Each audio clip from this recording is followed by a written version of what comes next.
So on page 156, number 37, we got the piecewise function here, and then we want to know when will b of t be equal to 0.1. So we can see that everywhere to the left is going to be 80, so we're not going to reach 0.1 there. This now is an exponential decay, since this base of our exponential here is less than 1. That means it's going to be decreasing. They give you a picture of it. On the problem, I think you see something like it's doing this. So they kind of give you an idea that it's going to be decreasing to the right of 0. And we can tell that also because the base of that exponential is less than 1. So then the question becomes when, this is the part that we're going to have to set it equal to. It's never going to be 80 here, or never going to be 0.1 there. So we can try to solve this problem right there. Now, you have ways that you learned using logarithms from last year, and that we haven't talked about yet. We will shortly. So really, the way to do this right now, the way that you would be expected to do this right now is on your graphing calculator, say that y1 is equal to 0.1, and then put in there y2 is going to be 80 times 0.846, and we have to do it to the x on our calculator. And then we're going to try to see, this is going to be really low, right? So 0.1 is going to be, somewhere really small down in there. And so it's going to take a while for us to actually intersect down there. Mm-hmm. And so part of the challenge, the big challenge there is going to be to figure out what your window is going to be. How far do you have to make that x max so that you go big enough that you can find that point of intersection. And then just find the intercept with the calculator. Right. So then you're going to do the second trace to calculate the intersection of those. Okay. Does that make sense? Yep. Do you want to talk about how to do it with logarithms? A little preview of what we're going to do? Because if you remember how to do it, to me, that would be a more efficient way of doing it, even though we haven't talked about it yet. So what we would do using logarithm, we're going to talk about in not too long, is we would divide the 80 to the other side. And that's going to be 0.846 to the t power. And then we can take the log of both sides. And it doesn't matter what logarithm you use. You have a button for the common logarithm, which is a logarithm base 10, if you remember. You also have a button on your calculator on the front side for a natural logarithm, which is a logarithm base Euler's number. Either one will work. So if we do that to both sides, then we'll use our property of logarithms to bring the exponent out in front and make that into an ordinary multiplication. So that we have our variable t times the log of 0.846 is equal to that logarithm there. And then we can solve for t by dividing that logarithm to the other side.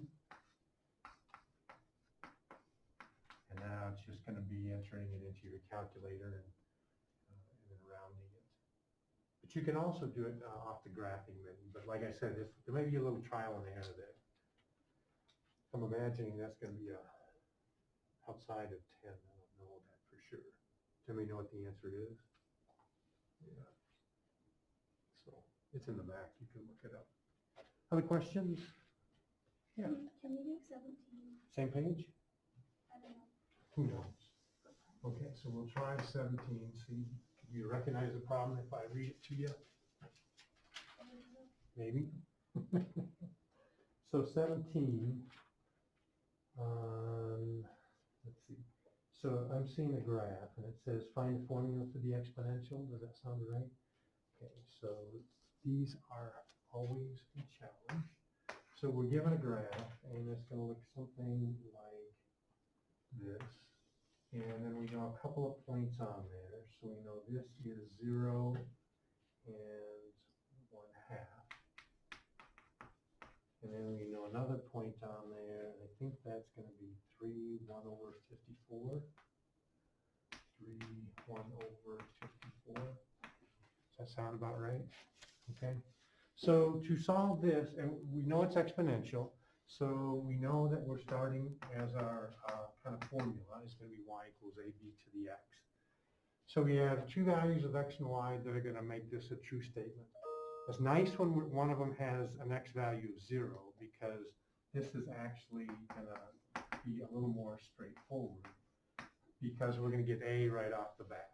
Since b to the 0 is just 1, and we just know right off from the first point that a is going to be a half.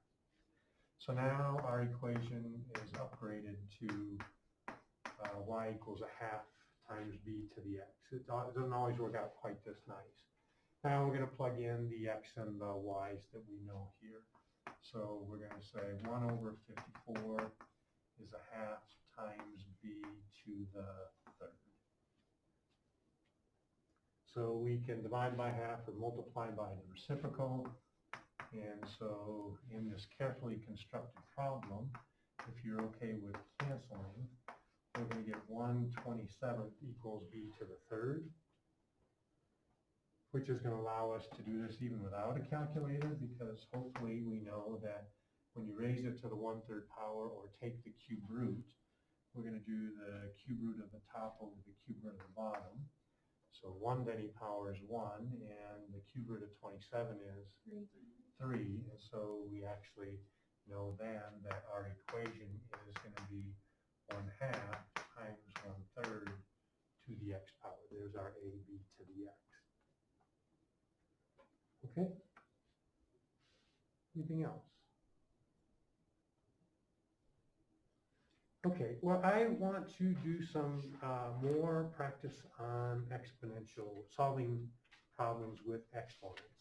So even though we don't have a lot of different rules for exponents, they are tricky, and there can be some challenging problems there. And so I want to get a chance here to where we can work some of these and under adult supervision. So I can try to nudge you in the right direction. Because they can be sometimes pretty challenging. And these are really important. I mean, next year, one of the things that is challenging in calculus students is not so much the calculus, but it's the algebra.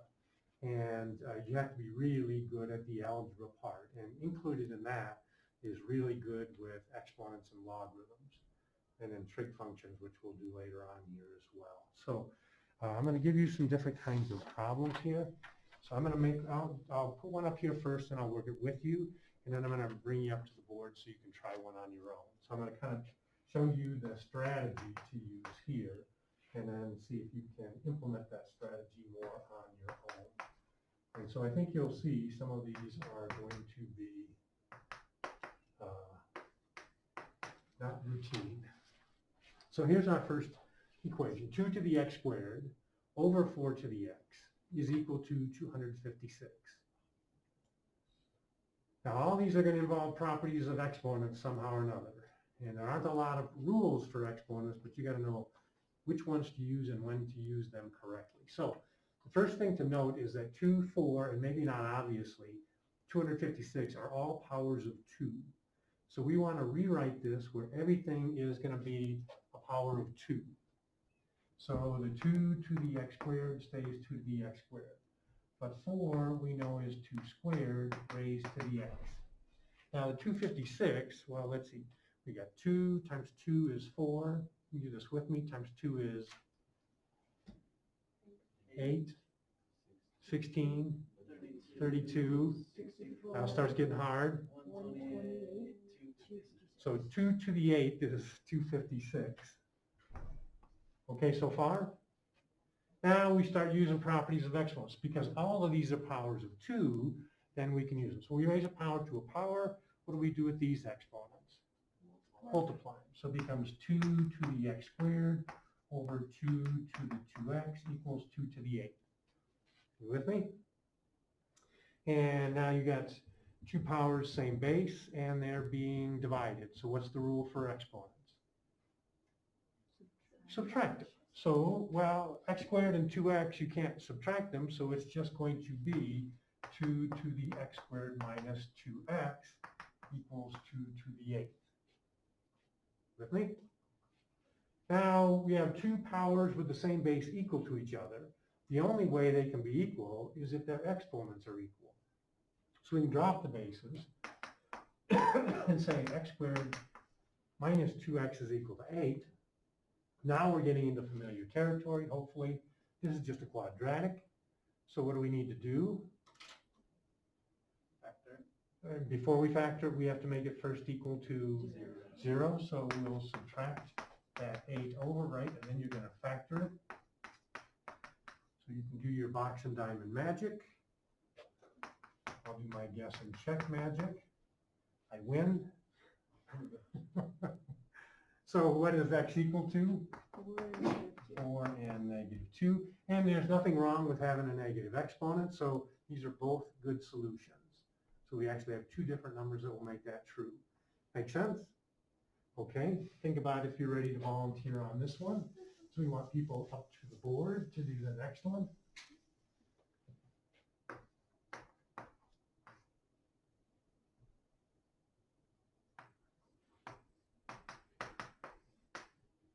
I'll give you a hint. 81 is a power of 3. So let's think about that. We know that 81 is 9 times 9, and 9 is 3 squared. So if it's 9 times 9, and that's 3 squared times 3 squared, that's going to be 3 to the 4th power. Okay, volunteers, enough help. I don't want to take away all the fun. I'm going to pause this video so that people at home can work it also. Okay, so I'm just going to do this for the video. So the 27 is 3 to the 3rd, 3 to the 3rd to the x is 3 to the x, 3 to the 3x, 81 is 3 to the 4th. So this is going to become 3 to the x squared minus 3x equals 3 to the 4th. We can drop the bases and set the exponents equal to each other. That's going to make that be x squared minus 3x minus 4 equals 0. And that is going to factor into x minus 4, x plus 1. And as people duly noted, that's going to be 4 and negative 1, which are both good answers. Okay, so let's do a different kind of problem, but still challenging. So let's do, we're going to simplify. And we've got m to the 8 times m to the negative 3 all over m to the negative 4. So we can talk strategies here. I'm going to do one with you, and I'm going to have you come to the board and do one like this. So some people, I mean, there's kind of two different philosophies here. Some people like to move negative exponents around, and because everything's being multiplied, that's a legal move. So you could move the m to the negative 3 into the denominator as m to the positive 3.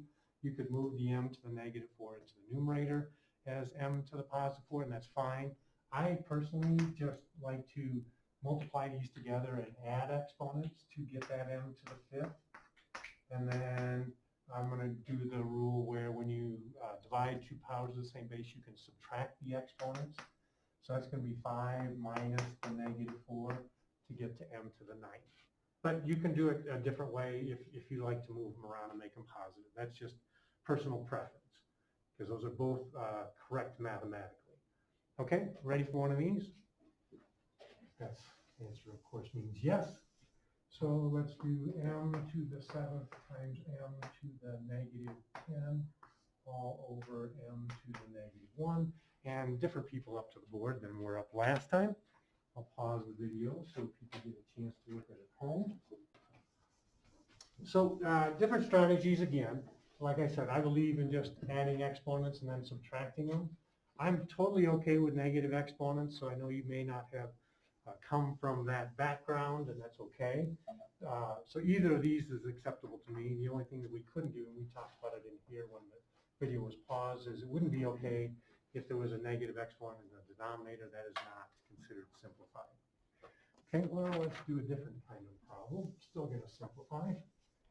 So this time we will try 5n to the 2nd, all raised to the negative 2, times 5n to the 3rd, all raised to the 3rd power.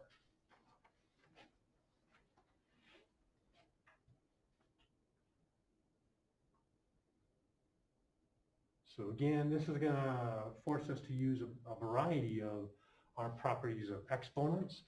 So we can raise each of these, since these are being multiplied, the 5 and the n squared, each will get raised to the -2 power. And similarly, each of these, the 5 and the n to the third, is going to get cubed. I would recommend not being in a hurry to, I would leave 5 to the -2 just as 5 to the -2 initially, because you're going to get a 5 to the third over here that's going to simplify.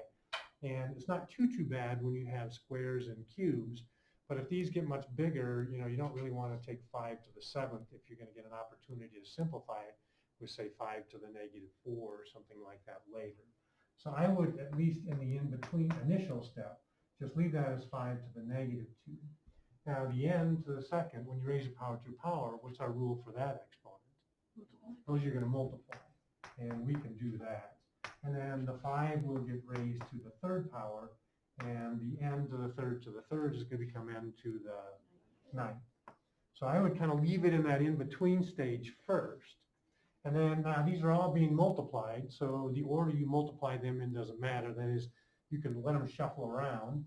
So the 5 to the -2 will multiply the 5 to the third, and the rule for those exponents is add them. So is that going to be 25 to the first, or is that going to be 5 to the first? 5, because the base stays the same, you just add the exponents. So that's going to be 5 to the first, or 5. And then the n to the 4th times n to the 9th is going to become n to the 5th. And there's our answer. Good to go? All right, so now you get to do one. And by you, I mean somebody that has not yet been to the board. So anybody that hasn't been to the board has now run out of excuses, and they must go to the board. So let's go 7 n to the -3 to the -3rd power times, let's do 7 n to the 2nd to the 2nd power. Anybody that hasn't been to the board yet? Everybody's been? Huh. In that case, we'll go back to the original group. Our leaders will come to the board. So a couple strategies. We're going to have different philosophies. So this is 7 to the -3. Power to power is going to be n to the 9. We're going to get our 7 to the 2nd and n to the 4th. So I think there's not much negotiation on that. Now, when we multiply the powers of 7 and add the exponents, we're going to get 7 to the -1. We're going to add the exponents on the ends and get 13. Now, Grace and I were talking that we are believers in calling this 1/7 n to the 13, because I like to see it as a coefficient times the power of n. Other people, as you can see here, like to put that over 7 in the denominator, and that's perfectly acceptable. So that's just a matter of personal preference. But either of those is correct, and both, they're equivalent. They give you the same result. Okay, now here's the most probably missed problem. I'll tell you this now, and I'll tell you this in the days that come when we do this, but still, when it comes time for the test, I bet you I'm going to get somewhere in the neighborhood of around 35 to 40%, maybe even 50% will get this problem wrong. So it is just so tempting and so hard to resist. People can't help themselves. So when you look at this, people want to so badly distribute that negative exponent over subtraction, which is not correct mathematically. That is not true. That cannot get you to the right answer. Resist at all costs. Bite your lip, chew on your finger, whatever it takes to avoid doing that. Instead, what you must do is first call this 1/5, and then 1/5 to the 2nd is 1/25. Still resist distributing that negative exponent, which is not correct mathematically. Instead, you have to add, or you have to subtract fractions, something that we're all very good at and very much enjoy. So how do we subtract fractions again? We get a common denominator, of course. So we're going to multiply top and bottom by 5. And so we will get 25 25ths minus 1 25th, all to the -1 power. 25th? 5. How about 5? It's that multiplication part that I find difficult. 5 minus 1 will be 4 25ths. Now, once you have made it into a single fraction, Now you can apply that negative exponent and get to 25 fourths. I'm telling you, this is going to be a problem just like this on the test. Not this exact one maybe, but something like it. Mark my words, it won't go well, but I still will give it a try. Let's go 2 to the negative 2 minus 2 to the negative 30, all to the negative 1 power. And the second group is going to give that a shot. I'll pause it so people at home can do it. So we are on this one, we're going to get 1 over 2 to the second minus 1 over 2 to the third. We'll get common denominators to make that 2/8 minus 1/8. We'll get 1/8 to the negative 1, which finally is going to make that be 8. Similar to this, but not exactly the same, we'll do another kind of problem like that that is very tempting to do things that are not actually correct mathematically. 3 to the negative 1 over 3 to the negative 1 plus 3 to the negative 2. So people want to just start flipping those negative exponents all over the place, which you cannot do because of this plus sign. So these cannot work independently. You can't move the 3 to the negative 1 up and the 3 to the negative 2 down. So this, we have two options. We talked about this before. I don't know if you remember it. One is to just make each of these into fractions, then add your fractions. Once you get a fraction divided by a fraction, you can multiply by the reciprocal. There's a very clever shortcut, but I'll see if you remember it. If not, we'll talk about it afterwards. But what are we up to? The second group is going to give this a shot. Is that where we are, or is it third group? Second or first? Back to first. First group again? Okay, go ahead and give it a shot. I think what about the big one? The big one. The big one. There's two strategies. So the Well, kind of that's traditional one. way is to make each of these into fractions. Get a common denominator, so this will become 3/9. And so we'll get 1/3 over, and then we have 3/9 plus 1/9 is 4/9. Now we can multiply by the reciprocal, and if we're not opposed to canceling, we'll get to 3/4. The clever way of doing this that we talked about, but it's only clever if you remember it, and if you don't remember it, then you can still do it this way, and that's fine, is to multiply top and bottom by the whatever you find as the largest negative exponent, to multiply by the largest positive exponent there. So that when you multiply these, you'll add the exponents and it will become 1. So here, when you add the exponents, we'll just get 3. 3 to the second, we distribute here. 3 to the second times 3 to the negative 1, we add the exponents and get 3 to the first. Here we add the exponents and get 3 to the 0. And so in a very quick and efficient way, you can get to that 3/4. So this is really nice if you remember it, but of course if you don't remember it, you still want to be able to get the right answer. Okay, different question. We'll talk strategy and then send the next group up to do this. So we have 2n to the negative 1/4 times 3n to the 5/4 minus 2n to the 9/4 power. So strategies before we send people up for public to do this at the board on their own. What are we going to do here? What was that? The big one.